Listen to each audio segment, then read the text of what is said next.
Welcome to exam सहपाठी। आज के इस क्लास में हम लोग क्लास 6 की जो हमारी नई बुक है उसका चैप्टर 3 कर रहे हैं। और इस चैप्टर में दिए गए सारे जो है इम्पोर्टेंट पॉइंट्स को हमने क्या किया है कि एक आपके वन लाइनर फॉर्म में कन्वर्ट कर लिया है ताकि हम लोग इसको आसानी से समझ सकें। ठीक है, तो इस चैप्टर के सभी इंपॉर्टेंट पॉइंट्स को हम लोग वन लाइनर फॉर्म में जो है सारा का सारा समझेंगे। तो आइए स्टार्ट करते हैं और देखते हैं इस क्लास को। ठीक, तो यहाँ पे हम लोग देखेंगे वन लाइनर फॉर्म में पूरा आपका चेंजेस है ये। सबसे पहले देखते हैं कि स्थल रूप आखिर में क्या है। चैप्टर का नाम आपका है स्थल रूप और जीवन, यानी कि लैंड फॉर्म्स एंड लाइफ। तो स्थल रूप आखिर में होता क्या है।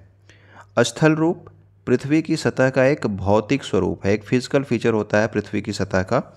ठीक है, कि किस तरह का जो है आपकी पृथ्वी की सतह किस तरह से दिख रही है, वहाँ पे पहाड़ हैं या फिर जो है आपके पठारी क्षेत्र है या मैदानी क्षेत्र है, तो इस तरह से जो है या मरुस्थलीय क्षेत्र है, ये सब क्या होते हैं, पृथ्वी के स्थल रूप होते हैं। ठीक है, लैंड फॉर्म्स होते हैं।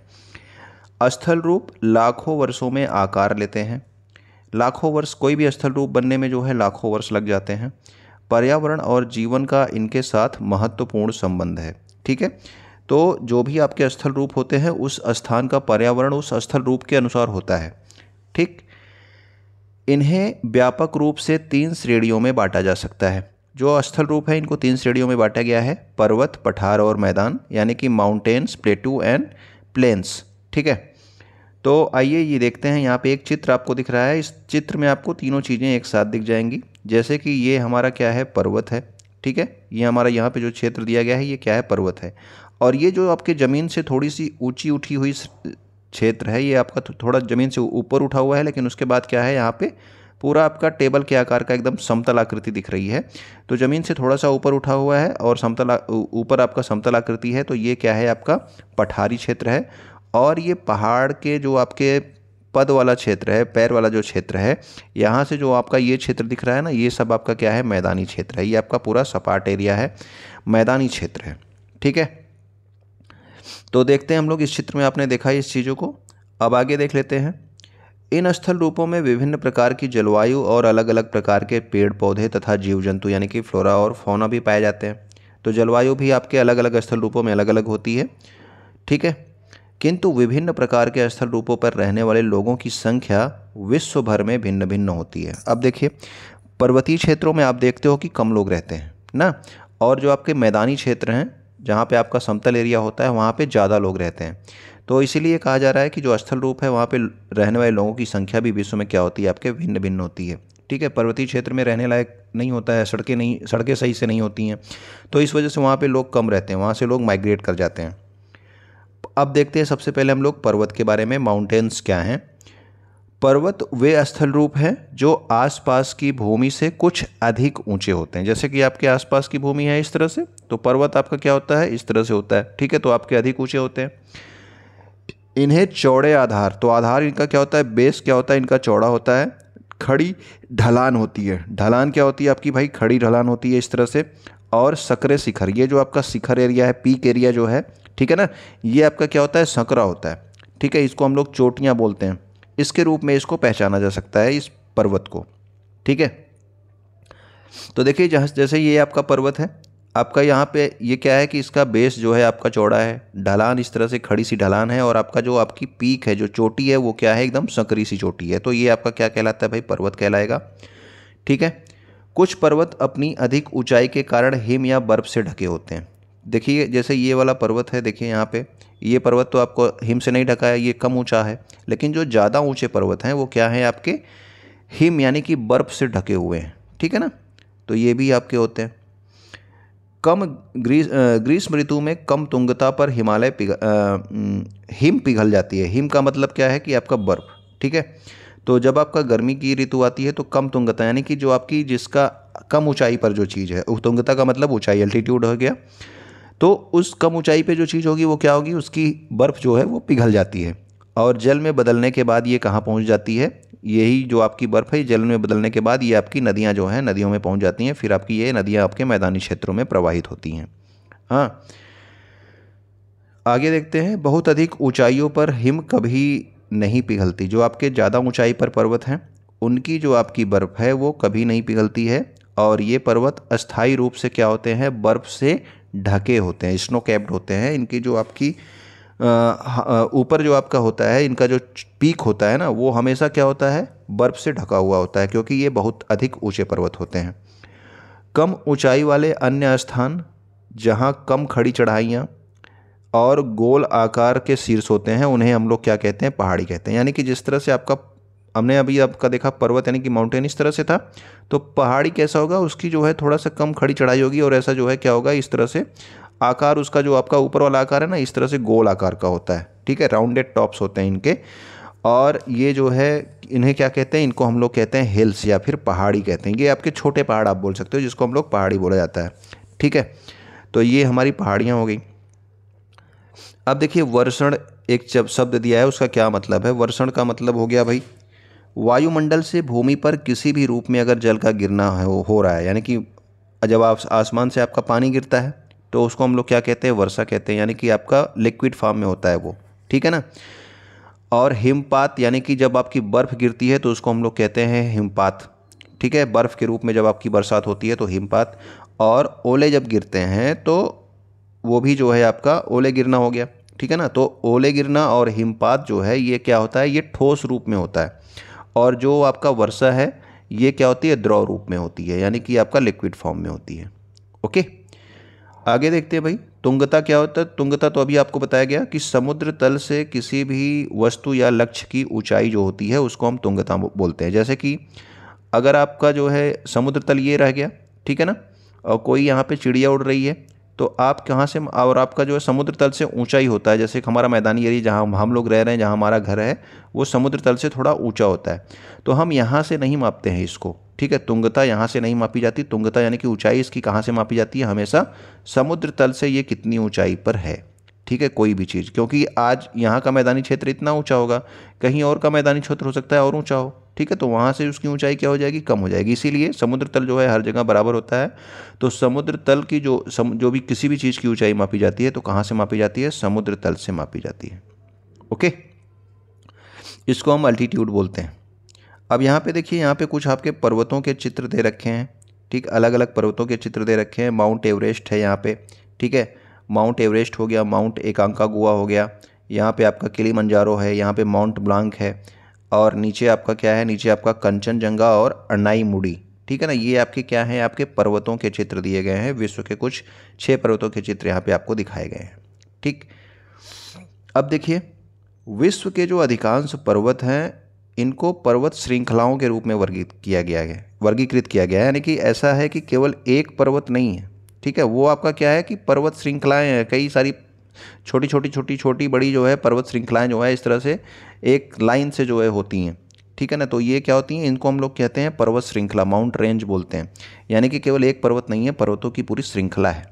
ठीक है, इसके रूप में जैसे कि आपका एशिया में जो आपका हिमालय है, हिमालय में जो है आपका, हिमालय में केवल एक हिमालय कोई पर्वत जो है आपका, वो कोई पर्वत नहीं है, वो क्या है, पर्वत श्रृंखला है। वहाँ पे कई छोटे बड़े बहुत सारे पर्वत हैं। ठीक है ना। यूरोप में आपका आल्प्स है इसी तरह से, और दक्षिण अमेरिका में आपका एंडीज पर्वत श्रृंखला है। ठीक है, तो ये हमें याद रखना है कि एंडीज कहाँ है, दक्षिण अमेरिका में, आल्प्स कहाँ है, यूरोप में, और हिमालय कहाँ पे आपका, एशिया महाद्वीप में है। इनमें से कुछ श्रृंखलाएं ऐसी हैं जो हजारों किलोमीटर तक फैली हुई हैं। श्रृंखला का मतलब आप समझ गए ना, ये श्रृंखला का मतलब केवल एक पर्वत नहीं है, स्टैंड अलोन पर्वत नहीं है, वहाँ पे छोटे बड़े जो है ढेर सारे पर्वत जो है इसी तरह से आपके स्थित हैं। तो वो आपका क्या कहलाता है, पर्वत श्रृंखला कहलाता है। इसीलिए हिमालय क्या है, हिमालय पर्वत नहीं है, हिमालय पर्वत श्रृंखला है। ठीक है, और हिमालय पर्वत श्रृंखला में माउंट एवरेस्ट क्या है, एक पर्वत है। ठीक है, माउंट एवरेस्ट क्या है, एक पर्वत है। और इसके अलावा हिमालय पर्वत श्रृंखला में कंचनजंगा भी एक पर्वत है।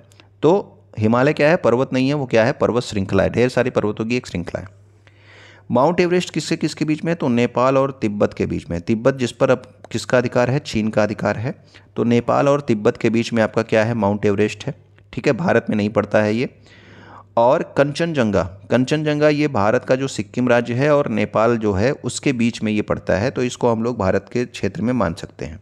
ठीक है, तो कंचनजंगा ये हिमालय पर्वत श्रृंखला की 2 सबसे ऊंची चोटियां हैं, हाईएस्ट पीक्स हैं ये। ठीक है, हिमालय पर्वत श्रृंखला की, माउंट एवरेस्ट और कंचनजंगा। ठीक है, और किसके किसके बीच में स्थित है, ये भी हमें याद रखना है। इसके अलावा जो आपका एंडीज पर्वत श्रृंखला है, एंडीज पर्वत श्रृंखला भाई ये दक्षिण अमेरिका की पर्वत श्रृंखला है, अभी आपको बताया गया। और इसकी जो सबसे ऊंची चोटी है इसका नाम क्या है? माउंट एकांकागुआ। देखो हिमालय पर्वत श्रृंखला की जो सबसे ऊंची चोटी है वो क्या है? Mount Everest. और आपका एंडीज पर्वत श्रृंखला की जो सबसे ऊंची चोटी है उसका नाम क्या है? उसका नाम है माउंट एकांकागुआ। पूर्वी अफ्रीका में माउंट किलिमंजारो क्या है? एक पृथक आइसोलेटेड पर्वत है, यानी कि ये किसी पर्वत श्रृंखला का भाग नहीं है। जैसे एंडीज में जो है कई सारे पर्वत है छोटे बड़े, उसमें जो माउंट एकांकागुआ है ये सबसे ऊंचा है। हिमालय में कई छोटे बड़े पर्वत हैं जिनमें जो आपका माउंट एवरेस्ट है ये सबसे ऊंचा है। लेकिन जो आपका माउंट किलिमंजारो है ये क्या है? एक आइसोलेटेड पर्वत है, यानी कि वहाँ पे ये केवल एक ही पर्वत है इस तरह से, ठीक है ना, कोई और पर्वत नहीं है वहाँ पे। तो पर्वतों की श्रृंखला यहाँ पे नहीं है पूर्वी अफ्रीका में जो ये आपका माउंट किलिमंजारो है, ठीक है। तो ये किसी श्रृंखला से संबंधित नहीं है। ये क्या है? पूर्वी अफ्रीका का माउंट किलिमंजारो एक आइसोलेटेड पर्वत है। पश्चिमी यूरोप में माउंट ब्लॉन्क है, ये आल्प्स का सबसे ऊंचा पर्वत है। अभी आपको बताया गया कि यूरोप में क्या है? आल्प्स पर्वत श्रृंखला है। तो आल्प्स में भी ऊंचे छोटे बड़े आपके ढेर सारे पर्वत होंगे, ठीक है ना, ढेर सारे पर्वत होंगे। तो उसमें जो आपका माउंट ब्लॉन्क है ये वहाँ का सबसे ऊंचा पर्वत है। मान लो ये आपका क्या हो गया? माउंट ब्लॉन्क हो गया, ठीक है। अनाईमुड़ी को केरल में क्या बोला जाता है? केरल में अनाई शिखर भी बोला जाता है अनाईमुड़ी को। और ये दक्षिण भारत का सबसे ऊंचा पर्वत है, दक्षिण भारत का, यानी कि भारत का नहीं है, ठीक है। भारत का जो सबसे ऊंचा पर्वत हो गया आपका केटू हो गया, कंचनजंगा हो गया, ये आएगा। लेकिन जो आपका अनाईमुड़ी है ये आपका दक्षिण भारत का सबसे ऊंचा पर्वत है, ठीक है ना, पश्चिमी घाट में ये स्थित है। हिमालय जैसे ऊंचे और नुकीली चोटियों वाले पर्वत अपेक्षाकृत नवीन पर्वत श्रृंखला है, ठीक है। ये क्या है? आपके नए पर्वत श्रृंखलाएं कहलाती हैं आपकी। हिमालय जो आपका क्या कहलाता है? ये आपकी नवीन पर्वत श्रृंखला है, ठीक है ना, जिसका अर्थ है कि पृथ्वी के इतिहास में ये हाल ही में निर्मित पर्वत हैं, यानी कि इनको जो है यंग माउंटेन कहा जाता है, युवा पर्वत बोला जाता है, ठीक है, किसको? हिमालय पर्वत श्रृंखला को। इसके अलावा कुछ छोटे और अधिक गोलाकार पर्वत और पहाड़ियाँ जैसे कि अरावली श्रृंखला, ठीक है, जो आपकी अरावली रेंज है ये काफ़ी पुरानी है और अपर्दन के कारण ये क्या हो गई है? गोलाकार की हो गई। यानी कि जो आपके हिमालय पर्वत श्रृंखला हैं इनके पीक्स जो होते हैं क्या होते हैं? शार्प होते हैं, इनकी चोटियाँ शार्प होती हैं। लेकिन जो आपकी अरावली पर्वत श्रृंखला है इसके पीक्स क्या हो गए भाई? अपर्दन की वजह से क्या हो गए? गोल आकार के हो गए, ठीक है। तो अरावली क्या है? बहुत पुरानी है। और जो आपका बहुत पुरानी पर्वत श्रृंखला है। और जो आपका हिमालय है ये क्या है? नवीन पर्वत श्रृंखला है। विश्व के कुछ पर्वतों जैसे हिमालय की ऊंचाई क्या हो रही है? आज भी बढ़ रही है, ठीक है। तो हिमालय की ऊंचाई आज भी बढ़ रही है, थोड़ी थोड़ी जो है आपकी बढ़ रही है। अब यहाँ पे कुछ पॉइंट्स दिए गए हैं आपको ध्यान रखने के लिए कि लगभग 1500 वर्ष पहले जो है प्राचीन भारत के एक महान कवि थे जिनका नाम क्या था? कालिदास था। इनका एक काव्य ग्रंथ था जिसका नाम क्या है? कुमार संभवम, ठीक है ना। ये हिमालय की स्तुति से आरंभ होता है। इन्होंने जो है इसके कुमार संभवम जो इन्होंने आपका काव्य ग्रंथ लिखा है इसमें सबसे पहले जो है हिमालय की स्तुति की है। हिमालय से निकलने वाली भारतीय नदियों में गंगा जो है ये क्या है? विशालतम है। सबसे बड़ी नदी आपकी हिमालय से जो निकलती है उसमें गंगा है। ये लगभग 2500 किलोमीटर लंबी है। इस नदी की बहुत सी सहायक नदियां हैं। सहायक नदियां जो आपके मुख्य नदी से निकलती हैं। मान लो गंगा जो है ये क्या हो गई? आपकी मुख्य नदी हो गई। अब कोई नदी जो है आपका इसमें आप मिल रही है, अपना पानी इसमें छोड़ रही है, इधर से कोई नदी आकर मिलकर अपना पानी इसमें गंगा नदी में छोड़ रही है। जैसे कि यमुना नदी है आपका गंगा जाकर के कहाँ पानी छोड़ती है? आपके गंगा में छोड़ती है। गोमती है, ये सब अपना पानी कहाँ छोड़ेंगी? गंगा नदी में छोड़ेंगी। तो ये सभी क्या है? आपकी ट्रिब्यूटरीज बोली जाती हैं, यानी कि गंगा नदी की सहायक नदियाँ हैं, ठीक है। यमुना हो गया, घाघरा हो गया, ये भी हिमालय से निकलती हैं, लेकिन जो है आगे जाकर के अपना पानी गंगा में क्या कर देती हैं? प्रवाहित कर देती हैं। जैसे कि आपका एक सोन नदी है, ये गंगा के मैदान के दक्षिण में पड़ने वाले विंध्याचल की हिमालय पर्वत श्रृंखलाओं से निकलती है। जैसे यमुना घाघरा आपका कहाँ से निकल रहा था? हिमालय से निकल रहा था। लेकिन उसी तरह से सोन भी एक नदी है जो गंगा में अपना पानी प्रवाहित करती है, गंगा की सहायक नदी है। ये कहाँ से निकलती है? विंध्याचल की श्रृंखलाओं से निकलती है, ठीक है ना।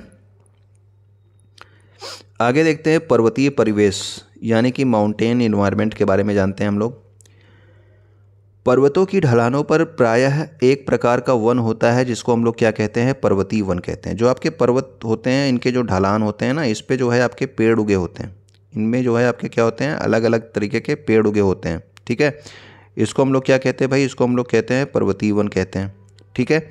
ये क्या होते हैं? आपके शंकुधारी वृक्ष होते हैं। शंकुधारी यानी कि शंकु आपका किस तरह से होता है? कोन इस तरह से होता है ना, तो इस तरह से जो है आपके इसके पेड़ के आकार भी इसी तरह से होता है, ठीक है ना। तो इन पेड़ों का आकार भी इस तरह से होता है। तो ये आपके शंकुधारी वृक्ष होते हैं, जैसे इनका नाम देखो यहाँ पे दिया गया है चीड़, इंग्लिश में इसको पाइन बोलते हैं।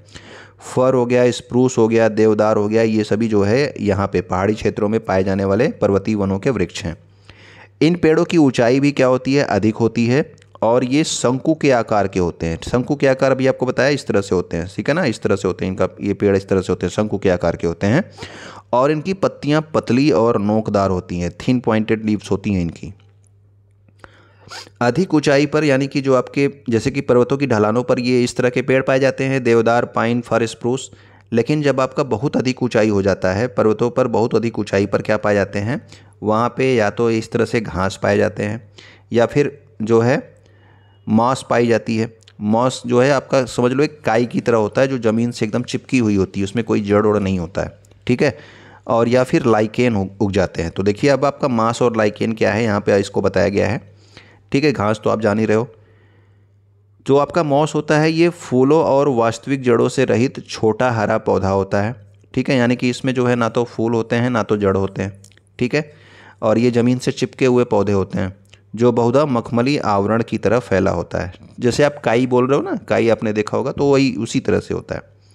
लाइकेन क्या होता है, पौधे के समान जीव जो सामान्यतः चट्टानों, दीवारों या फिर पेड़ों से चिपके होते हैं, ठीक है ना। तो पौधे के समान ही होते हैं इस तरह। ये किससे चिपके होते हैं, ये चट्टानों पर आपको दिख जाएंगे, दीवारों पर दिख जाएंगे, या फिर पेड़ों से चिपके हुए होते हैं। तो इनको हम लोग क्या बोलते हैं, लाइकेन बोलते हैं।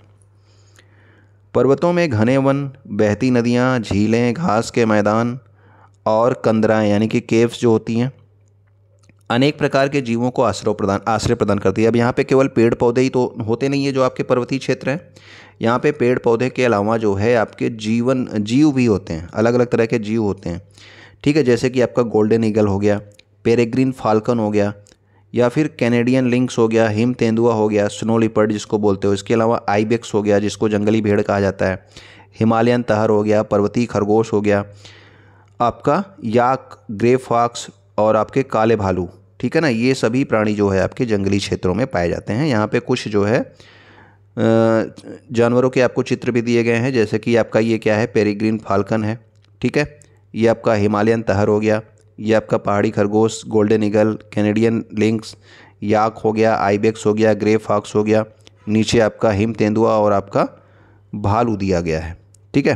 तो ये सभी जो आपके ये आपके पर्वतीय जीवन वाले क्या है, आपके पशु पक्षी हैं, पशु हैं, ठीक है। अब पर्वतों में जो है जीवन किस तरह से होता है, लाइफ इन द माउंटेन्स, ठीक है। जो लोग वहाँ पे किस तरह से रह पाते होंगे। पर्वतीय जो आपके भूभाग होते हैं ये सामान्य रूप से खड़े ढलानों के साथ ऊबड़ खाबड़ या फिर ऊंचे नीचे होते हैं, ठीक है, रग्ड एंड रफ होते हैं। इसीलिए कुछ ही घाटियों में नियमित रूप से कृषि की जाती है। तो देखिए यहाँ पे जो आपके ढलान होते हैं तो उस पर आप खेती कर नहीं सकते हो, ठीक है ना। अगर आपके ज़्यादा खड़े ढलान है तो खेती नहीं कर सकते हो, ऊबड़ खाबड़ है तब भी खेती नहीं कर पाओगे, ठीक है। तो जो आपकी कुछ घाटियाँ होती हैं, जो आपकी घाटी होता है इसका क्या मतलब होता है, पहाड़ों के बीच का एक निचला क्षेत्र होता है जिसमें प्रायः नदी अथवा जलधारा बहती है। तो आपको जो है क्या होता है कि जो ये आपके मान लो दो पहाड़ हो गए, ठीक है, इन दो पहाड़ों के बीच का एक क्षेत्र है जहाँ पे नदी की जलधारा बहती है। तो इसके आसपास के क्षेत्र जो होते हैं ना, यहाँ पे आप क्या कर सकते हो, थोड़ी कृषि कर सकते हो, ठीक है। तो ये आपके घाटियाँ होती हैं, दो आपके पर्वतों के बीच का एक निचला क्षेत्र होता है, ठीक है। तो यहाँ पे आप जो है थोड़ी कृषि कर सकते हो पर्वतीय क्षेत्रों में। जो आपके ढलान होते हैं, जैसे कि आपका ज़्यादा ढलान होगा तब तो नहीं कर पाओगे, लेकिन आपके कम ढलान वाले जो क्षेत्र होते हैं वहाँ पे आपकी सीढ़ीदार कृषि, जिसको हम लोग वेदिका कृषि भी बोलते हैं, टेरेस फार्मिंग, वो की जाती है। तो इसमें क्या होता है, ये ढलान की भूमि को काटकर, जो आपका पर्वत होता है ना, इसकी ढलान होती है, इसकी भूमि को काट करके क्या होता है, इस तरह से सीढ़ियों की तरह बनाया जाता है, सीढ़ी नुमा आकार बनाया जाता है। और ये जो सीढ़ी नुमा आकार होते हैं ना, इन जगहों पे क्या की जाती है भाई, खेती की जाती है, ठीक है। जैसे कि हम यहाँ पे एक चित्र में जो है देख ले रहे हैं, तो ये पर्वतों का क्या है, ढलान है। अब यहाँ पे देखो, ये यहाँ से यहाँ तक एक जो है खेत बना लिया गया, इसको मेड़ बना लिया गया। उसके जो नीचे वाला क्षेत्र है यहाँ पे, इसको भी जो है इस तरह से सीढ़ियों की तरह जो है बना करके क्या किया जा रहा है, यहाँ पे खेती की जा रही है। ये आपके तीव्र ढलान नहीं है, ये क्या है, आपके थोड़े से ऐसे इस तरह वाले ढलान है, ठीक है ना। तो इन जगहों पे आपकी खेती की जा सकती है। इसको हम लोग वेदिका कृषि या फिर सीढ़ीदार कृषि कहते हैं। विश्व भर के अनेक पर्वतीय क्षेत्रों में कृषि की जगह पशुपालन को अधिक महत्व दिया जाता है। तो जो अधिक और पर्वतीय क्षेत्र हैं, विश्व में और भी पर्वतीय क्षेत्र हैं भारत के अलावा, ठीक है, वहाँ पे कृषि नहीं की जाती, कम की जाती। वहाँ पे अधिकतर लोग क्या करते हैं, आपके पशुपालन करते हैं, हर्डिंग करते हैं। पर्यटन भी जो है आपका, जो आपके पर्वतीय क्षेत्र होते हैं वहाँ पे पर्यटन भी जो है लोगों के इनकम का जो है, आय का एक महत्वपूर्ण साधन होता है। पर्वतों की जो स्वच्छ हवा होती है, मनोरम दृश्य होते हैं, ये पर्यटकों को क्या करते हैं, आकर्षित करते हैं। कुछ पर्यटक पर्वतों पर साहसिक खेल, जो आपके एडवेंचर स्पोर्ट्स होते हैं उसके लिए जाते हैं, जैसे स्कीइंग हो गया, हाइकिंग हो गया, पर्वतारोहण हो गया, या फिर पैराग्लाइडिंग हो गया। तो इसके लिए भी जो है लोग जाते हैं पर्वतीय क्षेत्रों में, ठीक है ना, आपके टूरिज़्म के लिए। अब यहाँ पे पर्वतीय मतलब कि इसके पर्वतारोहण से संबंधित जो है एक नोट दिया है कि जो आपकी बछेंद्री पाल हैं, आपने नाम सुना होगा, इन्होंने बहुत ही कम आयु में पर्वतारोहण यानी कि माउंटेन क्लाइंबिंग प्रारंभ कर दिया था। बछेंद्री पाल 1984 में माउंट एवरेस्ट पर चढ़ने वाली पहली भारतीय महिला थीं, ठीक है, ये आपको याद रखना। 1984 में बछेंद्री पाल माउंट एवरेस्ट पर चढ़ने वाली पहली भारतीय महिला थीं। इसके लिए इन्हें 1984 में जो है क्या दिया गया, 1984 में पद्मश्री दिया गया, और 2019 में जो है पद्म भूषण से भी सम्मानित किया गया। किसको, बछेंद्री पाल को। इसके अलावा एक और जो है नाम है, जिनका नाम क्या है, अरुणिमा सिन्हा। सभी महाद्वीपों की सभी चोटियों पर चढ़ाई करने वाली प्रथम भारतीय दिव्यांग महिला हैं, ठीक है। विश्व में इनका क्या स्थान है, विश्व में इनका स्थान द्वितीय है, लेकिन भारत की ये पहली महिला हैं जिन्होंने, पहली दिव्यांग महिला हैं जिन्होंने जितने भी महाद्वीप हैं उनकी जो सबसे ऊंची चोटियां हैं उस पर भी चढ़ाई करने का जो है इनको प्राप्त है कि हाँ भाई इन्होंने जो है ये चढ़ाई करी हुई है, ठीक है। क्योंकि जो है जो 31 साल की जब ये थी तो इन्होंने एक दुर्घटना में अपना पैर गंवा दिया था। उसके बाद बछेंद्री पाल ने जो है इनको प्रोत्साहन दिया, प्रशिक्षण दिया, और 2013 में इन्होंने सबसे पहले माउंट एवरेस्ट पे चढ़ाई की। और इसके बाद जो है इन्होंने जितने भी महाद्वीप हैं वहाँ की सभी सबसे ऊंची चोटियों पर चढ़ाई की। जैसे आपका अंटार्कटिका का सबसे ऊंची चोटी क्या है, माउंट विल्सन मैसिफ, ठीक है ना, तो वहाँ पर भी इन्होंने चढ़ाई करी है, ठीक है, अंटार्कटिका में भी। इनकी उपलब्धियों पर 2015 में इनको पद्मश्री से सम्मानित किया गया है। अरुणिमा सिन्हा को भी जो है 2015 में पद्मश्री से सम्मानित किया गया है। अनेक शताब्दियों से जो लोग हैं ये पवित्र तीर्थ यात्रा पर जाने के लिए पर्वतों की यात्राएं भी करते रहे, कि जैसे कि भारत में भी आप जानते हो कि कैलाश पर्वत है, ठीक है, लोग जो है पर्वत की यात्रा कैलाश पर्वत के लिए जाते हैं, जैसे कि यहाँ पे कुछ आपका दिया भी गया है, अभी आपको देखेंगे। विश्व भर के अनेक समुदाय पर्वतों को पवित्र स्थल मानते हैं और उनकी पूजा भी करते हैं, ठीक है। जैसे भारत में भी हमारे जो है हिंदू समुदाय जो है क्या करते हैं, पर्वतों को पवित्र स्थल मानते हैं, उनकी पूजा करते हैं। उसी तरह से विश्व में और भी समुदाय हैं जो ऐसा करते हैं। माउंट एवरेस्ट जो है ये विश्व का सबसे ऊंचा पर्वत है, ये भी हमें ध्यान रखना है। ये आपके हिमालय पर्वत श्रृंखला का एक भाग है माउंट एवरेस्ट, और ये विश्व का सबसे ऊंचा पर्वत है। इसकी ऊंचाई जो है अब आपकी बढ़ गई है, पहले आप पढ़ते होंगे 8,848, लेकिन अब इसकी ऊंचाई जो है 8,849 मीटर है, क्योंकि अभी आपको ऊपर बताया गया कि हिमालय एक ऐसा पर्वत श्रृंखला है जिसकी ऊंचाई लगातार बढ़ रही है, ठीक है। तो हिमालय जो आपका माउंट एवरेस्ट है, ठीक है, इसके अलग अलग नाम हैं। माउंट एवरेस्ट जो है इसके अलग अलग नाम है। जैसे कि तिब्बती जो लोग हैं, तिब्बत के जो लोग हैं, इसको क्या बोलते हैं, चोमोलुंगमा। किसको, माउंट एवरेस्ट को तिब्बत के लोग चोमोलुंगमा बोलते हैं, जिसका अर्थ क्या होता है, जगत जननी, mother goddess of the world, ठीक है ना। और जगत जननी के रूप में ही इस पर्वत की पूजा करते हैं तिब्बत के लोग। और इसके अलावा जो हमारा नेपाल है, नेपाल में क्या है कि नेपाल के जो निवासी हैं वो माउंट एवरेस्ट को सागर माथा कहते हैं, जिसका अर्थ है आकाश की देवी, गॉडेस ऑफ द स्काई, ठीक है ना। तो नेपाल के लोग इसको सागर माथा कहते हैं, तिब्बत के लोग माउंट एवरेस्ट को क्या कहते हैं, चोमोलुंगमा। और इसका अर्थ भी हमें याद रखना है कि सागर माथा का क्या अर्थ है, आकाश की देवी, और चोमोलुंगमा का क्या अर्थ है, जगत जननी। इसी प्रकार जो आपका तिब्बत है, तिब्बत में कैलाश पर्वत है, जिसे हिंदू दर्शन, बौद्ध मत, जैन मत और बौन क्या है, तो बौन जो है ये तिब्बत का एक प्राचीन धर्म है। इसके जो आपके मानने वाले लोग हैं इसको जो है पवित्र मानते हैं, किसको, कैलाश पर्वत को, ठीक है। कहाँ पे है ये, आपका तिब्बत में है कैलाश पर्वत। तिब्बत पे अब किसका अधिकार है, चीन का अधिकार है। पर्वतीय क्षेत्रों में स्थानीय लोगों को अनेक चुनौतियों का सामना करना पड़ता है। जो आपके पर्वतीय क्षेत्र हैं वहाँ पे जो लोग रहते हैं उनको अनेक चुनौतियों का सामना करना पड़ता है। जैसे कि कभी कभी क्या होता है, अचानक से बाढ़ आ जाती है, ठीक है, या फिर जो है पहाड़ जो है गिर जाता है, भूस्खलन हो जाता है, या फिर बहुत सारे पर्यटक अचानक से आ जाते हैं तो वहाँ पे जाम की स्थिति बन जाती है। ठीक है। इसके अलावा जो है आपका एवलांस यानी कि जो आपके पर्वतों के ऊपर जो आपका बर्फ़ जमी होती है वो आपका क्या हो जाता है, नीचे गिरने लगती है। ठीक है ना, तो इसको आप एवलांस या हिमदाव बोलते हैं। या फिर भारी हिमपात हो जाता है, बहुत ज़्यादा बर्फ़ पड़ जाती है, या फिर अचानक से बादल फटता है, बहुत ज़्यादा वर्षा हो जाती है, या फिर बहुत ज़्यादा ठंडा मौसम होता है। तो ये सभी जो है पर्वतीय क्षेत्रों में जो लोग रहते हैं, ठीक है ना, उनको जो है ये क्या होती है, इस तरह की समस्याएं मतलब कि इस तरह की समस्याओं को झेलना पड़ता है। ठीक है। आकस्मिक बाढ़ का क्या मतलब है भाई? आकस्मिक बाढ़ का मतलब है किसी स्थान विशेष में अकस्मात बाढ़ आ जाना। बहुधा ऐसा किस वजह से होता है? बादल फटने की वजह से होता है। ठीक है। बादल फटने का क्या मतलब है? बादल फटने का मतलब है अचानक प्रचंड तूफान सहित जो है ढेर सारी वर्षा हो जाना। इसको हम लोग कहते हैं कि बादल फट गया।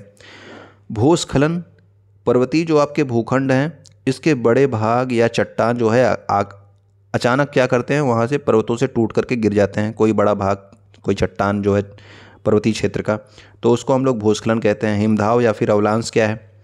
पर्वतों से अकस्मात हिम का गिरना, यानी कि पर्वतीय क्षेत्र में ऊपर आपका जो आपका बर्फ़ जमी होती है अचानक से वो बर्फ़ गिरने लगे। ठीक है। या फिर जो है आपका हिमपात हो जाए, या फिर चट्टानें टूट कर गिरने लगे। ऐसा तब होता है जब आपका हिम का पिघलना, यानी कि बर्फ़ जब पिघलती है ना, तो वो आपका जो बर्फ़ ढेर सारी जमी रहती है वो अचानक से जो है नीचे गिरने लगती है, तो इसको अवलांच बोला जाता है। ठीक है। ये हमारा जो है पर्वतों से संबंधित सारी समस्याएं थी, सारा जो है किस तरह से लोग वहाँ रहते हैं, ये सब चीज़ें थी। अब हम लोग देखेंगे भाई पठारी क्षेत्र के बारे में। पठार क्या होती है? पठार एक ऐसी स्थलाकृति है जिसके आसपास, जो अपने आसपास की भूमि से ऊपर उठी होती है, और प्रायः इसकी सतह क्या होती है? चपटी होती है।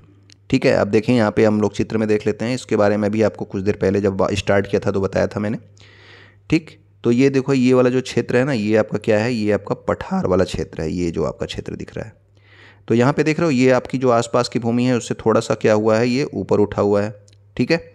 और इसकी जो सतह है, ऊपर की जो सतह है, ये क्या है देख रहे हो, आपकी चपटी है। ठीक। और इसके कुछ पार्श्व क्या होते हैं? सीधी ढलान। जो इसके साइड्स है ना, ये आप देख रहे हो ना, ये साइड्स आपके सीधी ढलान वाले होते हैं, एकदम ऐसे सीधा, इस तरह से सीधा ढलान होता है। ऐसा नहीं ढलान, ऐसा इस तरह से जैसे पर्वतों में ढलान होते हैं ऐसे ढलान नहीं होते हैं। इसमें क्या ढलान होते हैं? ऐसे सीधे ढलान होते हैं।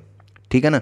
तो ये आपके क्या होते हैं, ऐसी आकृतियाँ जो होती हैं पर्वतीय मतलब कि आपके क्षेत्रों में, जिस क्षेत्र में इस तरह की आकृतियाँ होती हैं, इसको हम लोग क्या कहते हैं? पठार कहते हैं, प्लेटू। ठीक है। पठारों के दो उदाहरण दिया गया है। दो तरह के पठार के बारे में आपको बताया गया है क्लास 6 के इसमें बुक में। एक तो आपका है तिब्बत का पठार, और दूसरा है आपका डेक्कन प्लेटू यानी कि दक्षिण पठार। ठीक है। तिब्बत का पठार क्या है? ये विश्व का सबसे ऊंचा और सबसे बड़ा पठार है, यानी कि आकृति में भी बड़ा है, और मतलब कि साइज में भी बड़ा है आपका, और ऊंचाई में भी जो है सबसे ज़्यादा ऊंचा है। तो जो तिब्बत का पठार है ये विश्व का सबसे बड़ा और ऊंचा पठार है, ये हमें याद रखना है। तिब्बत के पठार की जो औसत ऊंचाई है ये क्या है? 4500 मीटर, और इसी के कारण इसको विश्व की छत यानी कि रूफ ऑफ द वर्ल्ड कहा जाता है। किसको? तिब्बत का पठार को क्या कहा जाता है भाई? विश्व की छत कहा जाता है। पूर्व से पश्चिम तक यह 2500 किलोमीटर लंबा है, यानी कि आप देख लो लंबाई जो है इसकी क्या है? 2500 किलोमीटर। फिर ऊंचाई कितनी है आपकी? 4500। ऊंचाई आपकी 4500 हो गई, लंबाई कितनी हो गई? 2500 हो गई। तो ठीक है ना, इस वजह से ये क्या कहा जाता है भाई? बहुत सबसे बड़ा, विश्व का सबसे बड़ा और सबसे ऊंचा पठार है। जो हमारा मध्य और दक्षिण भारत का जो दक्कन का पठार है, डेक्कन प्लेटू जो है, ये विश्व के सबसे पुराने पठारों में से एक है। विश्व के जो सबसे पुराने पठार हैं उनमें से आपका एक है ये आपका डेक्कन प्लेटू यानी कि दक्षिण का पठार, दक्कन का पठार जिसको हम लोग बोलते हैं, और जो कई लाख वर्ष पहले किससे बना है? ज्वालामुखी की सक्रियता के कारण बना है, वोल्केनिक एक्टिविटी के कारण बना है। यानी कि वहाँ के ज्वालामुखी का विस्फोट होता है, उससे जो आपकी लावा निकलती है, वो जो लावा जो है वो क्या होती है? जब जम जाती है, ठंडा होकर के जब जम जाती है, तो उससे जो है किसका निर्माण होता है? आपके पठारी क्षेत्र का निर्माण हुआ है। ये दक्षिण का पठार जो आपका दक्कन का पठार है, इसका निर्माण इस तरह से हुआ है। पठारों में जो खनिज होते हैं ये प्रचुर मात्रा में देखने को मिलते हैं। ठीक है। इसी कारण जो पठार होते हैं इनको खनिजों का भंडार गृह, स्टोर हाउस ऑफ मिनरल्स भी कहा जाता है। जो आपके खनिज पदार्थ हैं ये भी आपके पठारी क्षेत्रों में बहुत ज़्यादा मिलते हैं, ये भी हमें ध्यान रखना है। ठीक है। और देखते हैं आगे। परिणाम स्वरूप जो आपके पठार हैं यहाँ पे खनन जो है मुख्य गतिविधि है। तो जो आपके पठारी क्षेत्र होते हैं वहाँ पे माइनिंग जो है होती रहती है, खनन होता रहता है, ताकि जो है मिनरल्स को निकाला जा सके। विश्व की सबसे बड़ी जो खानें होती हैं वो भी आपके पठारी क्षेत्रों में पाई जाती हैं। ठीक है, जो आपके पठारी क्षेत्र हैं वहाँ पे विश्व की सबसे बड़ी खानें भी पाई जाती हैं। पूर्वी अफ्रीका का जो पठार है ये सोने और हीरे के खनन के लिए प्रसिद्ध है। देखिए अभी इसको आपको ध्यान रखना है कि जो आपका सोने और हीरे के खनन के लिए कौन सा पठार प्रसिद्ध है, पूर्वी अफ्रीका का पठार। भारत में जो छोटा नागपुर का पठार है यहाँ से क्या मिलता है, लोहा, कोयला और मैग्नीज यहाँ से मिलता है। ठीक है, छोटा नागपुर पठार से। विश्व के कई पठारी पठारों में चट्टानी मिट्टी यानी कि रॉकी सॉइल पाए जाते हैं और इसी कारण जो है ये क्या होते हैं, मैदान कम उपजाऊ होते हैं। यानी कि जैसे कि हमारा जो पठार है वो तो लावा से बना है, ज्वालामुखी सक्रियता के कारण बना है। तो जो आपके ज्वालामुखी सक्रियता के कारण जो आपके पठार बनते हैं जिनको लावा पठार बोलते हैं, ये क्या होते हैं, उपजाऊ होते हैं। लेकिन जो आपके जो चट्टानी पठार होते हैं, जो चट्टानी मिट्टी से बनते हैं, वो क्या होते हैं, आपके कम उपजाऊ होते हैं। मैदानी जो क्षेत्र होते हैं उनसे कम उपजाऊ होते हैं। लेकिन जो आपकी ज्वालामुखी क्रियाओं से जो पठार बनते हैं ये क्या होते हैं, ये ज़्यादा उपजाऊ होते हैं, क्योंकि इनमें जो है काली मिट्टी पाई जाती है, समृद्ध काली मिट्टी, रिच ब्लैक सॉइल पाई जाती है। इस वजह से ये क्या होते हैं, आपके ज़्यादा उपजाऊ होते हैं। और काली मिट्टी में कौन सी फसल उगाई जाती है, कपास की फसल बहुत अच्छे से उगाई जाती है। इसके अलावा आपके मोटे जो आपके अनाज होते हैं ये भी आपके अच्छे उगते हैं। ठीक है, पठारों में अनेक आकर्षक जलप्रपात भी होते हैं, वाटरफॉल्स इसको हम बोलते हैं। तो वो आपके पठारी क्षेत्रों में अलग अलग तरीके के आपके क्या होते हैं भाई, जलप्रपात भी पाए जाते हैं। जैसे दक्षिण अफ्रीका में एक जाम्बेजी नदी पर विक्टोरिया जलप्रपात स्थित है। तो ये चीज़ें हमें याद रखनी है कि किस नदी पर कौन सा जलप्रपात दिया है। छोटा नागपुर पठार में सुवर्ण रेखा नदी पर हुंडरू जलप्रपात स्थित है। इसके अलावा पश्चिमी घाट में शरावती नदी पर कौन सा जलप्रपात स्थित है, जोग जलप्रपात स्थित है। ठीक है, तो ये 3 चीज़ों को हमें ध्यान रखना है। और यहाँ पे देखिए चित्र में आपको दिखा रहा है, आपको एक जो है आपका वाटरफॉल्स जो है आपको दिख रहा है। और ये जो वाटरफॉल है ये क्या है, चेरापूंजी पठार से निकलता हुआ नह कालिकाई जलप्रपात। ठीक है, तो ये आपका नह कालिकाई है। अब क्या है, ये देखो आपका पठारी क्षेत्र है, इस तरह से आपका पूरा एकदम सीधा सीधा जो है इसके आपका सपाट जो है आपका इसके साइड्स एकदम सीधे हैं। ठीक है ना, ऊपर से आपका ये बीच में जो वाइट कलर का जल गिरता हुआ दिख रहा है ना, इसी को बोला जाता है फॉल्स। ठीक है, तो जो आपका चेरापूंजी है मेघालय का पठार है, यहाँ पे नह कालिकाई जलप्रपात जो है ये 340 मीटर की ऊंचाई से गिरता है। ठीक है, 340 मीटर ऊंचा आपका पठारी क्षेत्र है, वहाँ से ये जो है वाटरफॉल आपका गिरता है। तो ये तो आपका पठारी क्षेत्रों के बारे में था। अब आपको जो है मैदानी क्षेत्र के बारे में हम लोग देख लेते हैं। ठीक है, मैदान क्या होता है भाई, मैदान एक ऐसी स्थलाकृति होती है जिसका विस्तृत सपाट अथवा हल्का तरंगित जो है धरातल होता है। देखो या तो क्या होगा कि बहुत ज़्यादा जो है आपका सपाट, बहुत लंबा जो है आपका विस्तृत जो है सपाट धरातल होगा, या फिर हल्का सा जो है तरंगित जो है धरातल होता है। हल्का सा जो है इस तरह से तरंगित धरातल होता है, बहुत हल्का तरंग होता है। ठीक है ना, तो ये जो है आपका जेंटली अनडल्टेटिंग जो है सरफेस। ठीक, तो ये आपका हल्का तरंगित धरातल होता है, या तो एकदम सपाट होगा पूरा, या फिर जो है हल्का हल्का जो है जैसे समुद्र की लहरें बहुत हल्की सी होती हैं, हल्की सी हों उस तरह से जो है जो आपका सपाट एरिया होता है वो आपका क्या कहलाता है, मैदानी क्षेत्र कहलाता है। इनमें कोई ऊंची पहाड़ियाँ या फिर गहरी घाटियाँ नहीं पाई जाती। जो आपका मैदानी क्षेत्र होता है यहाँ पे कोई पहाड़ी या फिर घाटी जो है इस तरह से नहीं पाई जाती हैं। घाटी क्या होता है, तो घाटी जो है आप लोग कमेंट करके बताओ कि घाटी यानी कि वैलीज जो हैं ये क्या होती हैं। अभी आपको कुछ देर पहले बताया गया। ठीक है, सामान्यतः मैदान की ऊंचाई जो है समुद्र तल से 300 मीटर से अधिक नहीं होती है। तो जो भी आपको बताया किसी भी चीज़ की ऊंचाई हम कहाँ से मापेंगे भाई, तो आपके समुद्र तल से मापी जाती है। तो अधिकतर जो है 300 मीटर से अधिक ऊंचा जो है जो आपका मैदानी क्षेत्र होता है वो नहीं होता है, कहीं पे कम होगा कहीं पे ज़्यादा होगा। ठीक है ना, तो इस तरह से मैदानी क्षेत्र आपके बने होते हैं अलग अलग क्षेत्रों में। अब जो आपके मैदानी क्षेत्र होते हैं ये बनते कैसे हैं, जैसे कि यहाँ पे एक चित्र दिया गया है। ये जो चित्र है आपका भाई किसका है, गंगा के मैदान का उपग्रह से लिया गया एक चित्र है। तो गंगा के मैदान का उपग्रह से लिया गया एक चित्र है। इसमें जो है देखो गंगा का जो मैदान है ये आपका जो ग्रीन कलर का दिख रहा है ना, ये सभी आपका जो है क्या है, गंगा का मैदानी क्षेत्र है। और इधर आपका जो आपका ये आपका दिख रहा है ये आपका पठारी क्षेत्र है जो आपका हल्के भूरे कलर में दिख रहा है। इधर आपका व्हाइट कलर में जो दिख रहा है ये क्या है, आपका पर्वतीय क्षेत्र है, जो आपके पर्वतों पर बर्फ जमी रहती है वो वाला क्षेत्र है। ठीक है, तो ये हमें ध्यान रखना है भाई। ठीक, आगे देखते हैं भाई। बाढ़ के जो मैदान होते हैं ये पर्वत श्रृंखला से निकलने वाली नदियों से बनते हैं। जो हमारे मैदानी क्षेत्र हैं ये बनते कैसे हैं भाई, ये जो पर्वत श्रृंखलाएं होती हैं उनसे जो नदियाँ निकलती हैं ना, उनसे बनती हैं। और ये नदियाँ इन नदियों से कैसे बनेगा भाई? इन नदियों से ऐसे बनेगा कि जो नदियाँ होती हैं ये अपने साथ रेत यानी कि सैंड हो गया, चट्टानों के कण, पार्टिकल ऑफ रॉक्स हो गया, इसके अलावा गाद, सिल्ट को जो है क्या करती हैं, एकत्र करती हैं अपने, मतलब कि नदियों में, जो नदियों के पानी में ये सब चीज़ें क्या होती हैं, एकत्र होती हैं, जिनको हम लोग क्या बोलते हैं, तलछट, सेडिमेंट्स कहा जाता है।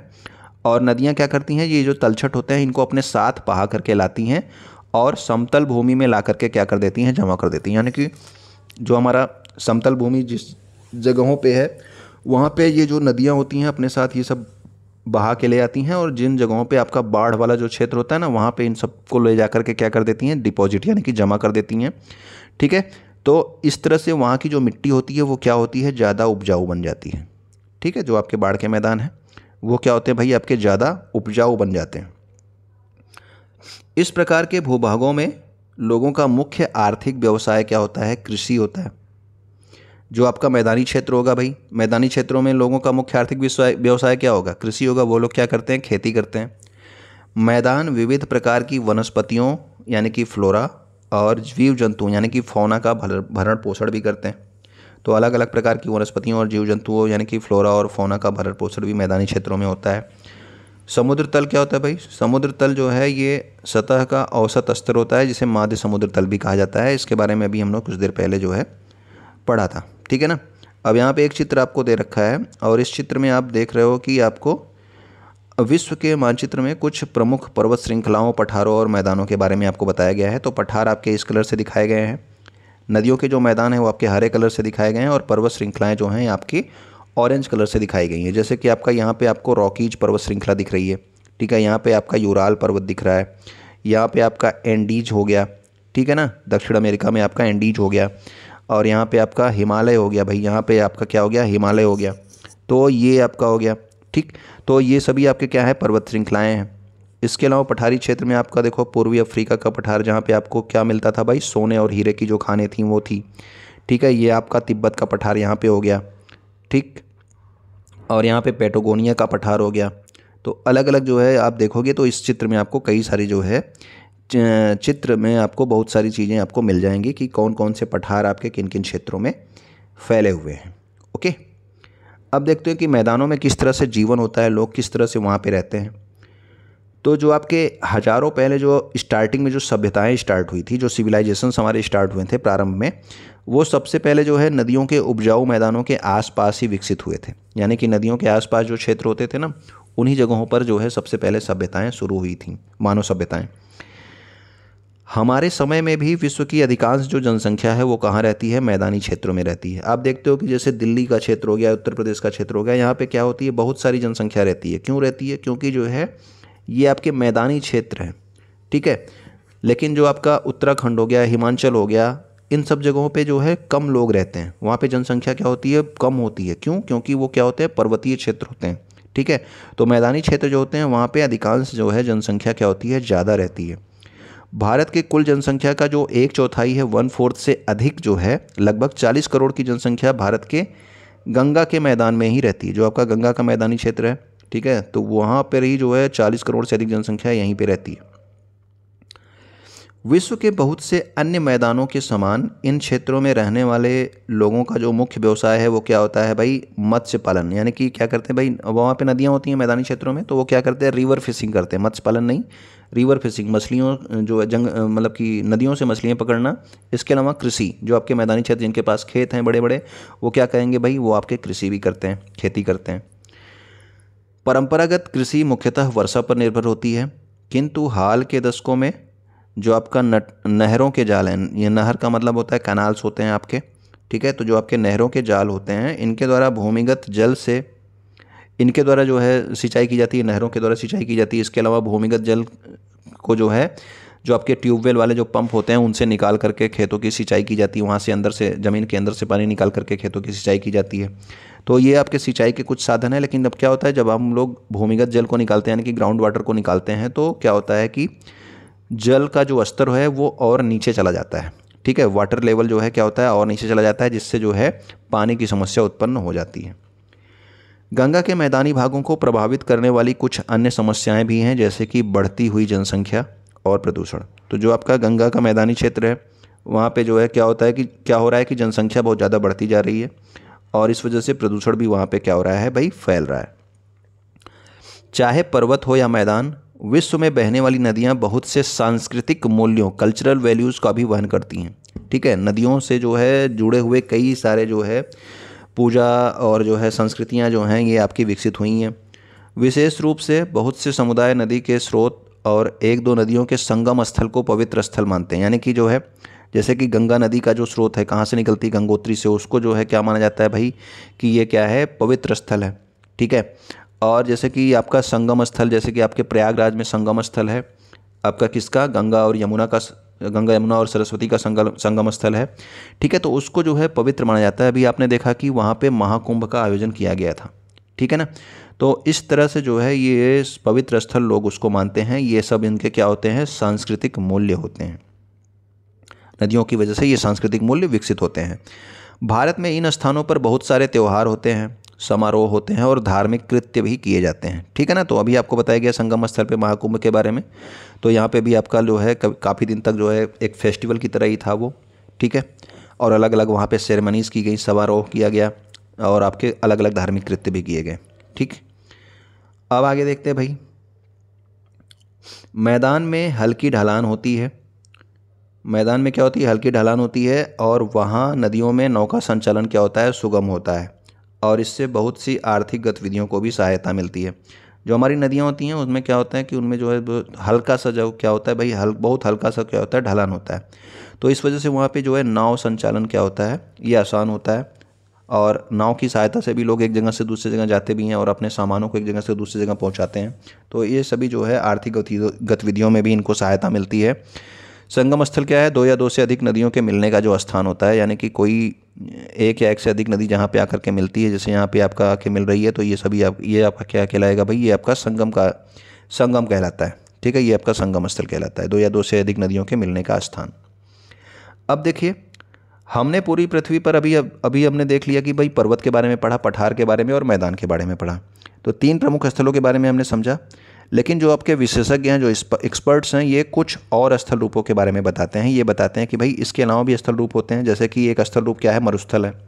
ठीक है, तो मरुस्थल जो है ये यहाँ पे क्या होता है कि बहुत कम वर्षा होती है, ये बहुत कम वर्षा वाले क्षेत्र होते हैं और ये विशाल तथा शुष्क विस्तार, यानी कि जो है ये आपके पूरे ड्राई जो है जोन होते हैं। ठीक है ना, ये यहाँ पे जो है बहुत दूरी तक जो है पूरा शुष्क एरिया होता है। इनके वनस्पति जगत और प्राणी जगत क्या होते हैं, विलक्षण होते हैं, यानी कि एक यूनिक टाइप का जो है आपका फ्लोरा और फैना यहाँ पे पाया जाता है। ठीक है, अलग ही तरह के, यानी कि मैदानी क्षेत्रों, पहाड़ी क्षेत्रों से अलग तरह के जो है फ्लोरा और फौना, यानी कि वनस्पति और प्राणी जगत यहाँ पे पाए जाते हैं। ठीक है, कुछ मरुस्थल क्या होते हैं, गर्म होते हैं। जैसे कि आपका अफ्रीका का जो सहारा मरुस्थल है, ये क्या है भाई, गर्म मरुस्थल है। ठीक है, या फिर भारतीय उपमहाद्वीप के उत्तर पश्चिम में, नॉर्थ वेस्ट में आपका जो थार मरुस्थल है, जो कि आपके राजस्थान से लेकर के पाकिस्तान तक चला जाता है। तो ये सभी जो है क्या है, आपके गर्म मरुस्थल है। इसके अलावा कुछ ठंडे मरुस्थल भी हैं, जैसे कि एशिया का गोबी मरुस्थल। तो जो ये आपका एशिया का जो गोबी मरुस्थल है, ये क्या है, आपका ठंडा मरुस्थल है। ठीक है ना, गोबी मरुस्थल क्या है, आपका ठंडा मरुस्थल है, मंगोलिया वाले क्षेत्र में। कुछ विशेषज्ञ अंटार्कटिक महाद्वीप को भी मरुस्थल मानते हैं। ठीक है ना, ये जो आपका अंटार्कटिक महाद्वीप है, जहाँ पे हमेशा बर्फ जमी रहती है, उसको भी जो है कुछ विशेषज्ञ मानते हैं कि ये भी आपका जो है क्या है, मरुस्थलीय क्षेत्र है। जीवन जीने की कठिन परिस्थितियों के उपरांत भी लोगों ने अधिकांश मरुस्थलों के पर्यावरण के अनुसार अपने आप को ढाल लिया। यानी कि ऐसा नहीं है कि मरुस्थलीय क्षेत्र में जो है आपका कम वर्षा होती है, ज़्यादा गर्मी रहती है तो लोग नहीं रहते हैं, वहाँ पे भी लोग रहते हैं। जीवन की कठिन परिस्थितियाँ तो होती हैं, लेकिन उसके बावजूद भी लोगों ने अपने आप को वहाँ रहने के लिए अपने आप को ढाल लिया है, उस जगह को क्या कर लिया है, एडाप्ट कर लिया है। भारत के थार मरुस्थल में रहने वाले जो समुदाय हैं, वो समय समय पर वहाँ से जाने वाले यानी कि जो वहाँ से माइग्रेट करते हैं। ठीक है, मरुस्थल में गाए और सुनाए जाने वाले लोकगीत और किंवदंतियों जैसी समृद्ध सांस्कृतिक धरोहर को संजो कर रखते हैं। ठीक है, आप उनके पास अलग अलग तरीके की कहानियाँ होती हैं, किसी न किसी लीजेंड के बारे में। ठीक है, या फिर कोई लोकगीत होता है, तो उस थार मरुस्थल से संबंधित जो है चीज़ों को वो अपना क्या करते हैं भाई, वहाँ की जो कम्युनिटीज़ हैं, समुदाय हैं, वो क्या करते हैं, समेट कर रखते हैं, संजो कर रखते हैं। आगे देखते हैं। मानव ने जिस प्रकार सभी स्थलाकृतियों के विभिन्न प्रकार से अपने घर बनाए हैं, वह हमारे अनुकूलन यानी कि एडेप्टेबिलिटी की स्थिति के अनुसार स्वयं को ढाल लेने और लचीलेपन का साक्षी है। लचीलापन यानी कि क्या होता है? चुनौतियों और कठिनाइयों का सामना करने तथा उनके अनुसार ढलने की जो क्षमता होती है उसको हम लोग लचीलापन कहते हैं, रेजिलियंस। ठीक है, यानी कि आपका चाहे पर्वतीय क्षेत्र हो, चाहे पठारी क्षेत्र हो, चाहे मरुस्थलीय क्षेत्र हो, चाहे मैदानी क्षेत्र हो, हमने वहाँ पे रहने के लिए अपने आप को क्या कर लिया है? अच्छे से ढाल लिया है। हम हर जगह पे रह रहे हैं। ठीक है,